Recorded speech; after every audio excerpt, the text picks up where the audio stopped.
Madam Table Topics, very Toastmasters. Welcome guests. Do I like a sports car or do I like a safe car?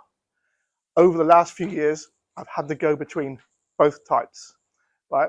So the first car I had was a Citroen C, not CV, it was a Citroen anyway.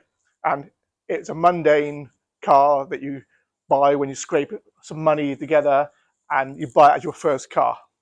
Citroen ZX, right? So I had that for a few years. But then I got in work and I probably had the beginning of my midlife crisis, early 30s. So I went out and bought myself a Toyota MR2, which is a very nice sports car. It's mid-engine, so the engine's behind you. It's balanced in the center. So it's amazing for those going around those corners. You can really turn around the corners.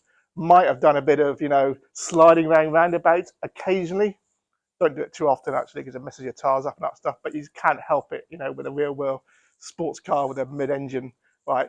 Goes really nice. However, guess what happened next? I got married and had children, okay? So, I kept hold of it. I really clung on to this nice MR2, mid-engine sports car for as long as I could, right? As long as I could. We went out and we bought the family car, and I still held on to my little sports car because it's such an amazing ride. Well, actually, it's quite a hard ride, actually. It's quite close to the ground, but you know what I mean, right? But then we had to get the big, safe Avensis, right? The estate car. We needed two cars still, but we needed the big one and the small one for my wife to run around. So I ended up with this big Avensis, right?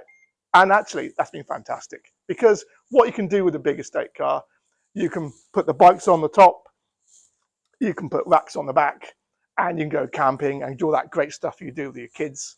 So I've had that for a few years now, and actually, it's just as much fun as a sports car because the sports car is great for running around, but the big estate car is great fun for your camping trips, Thetford Forest, right, every year, and putting the bikes on top. So they're about the same. Madam Toastmaster, Toastmaster.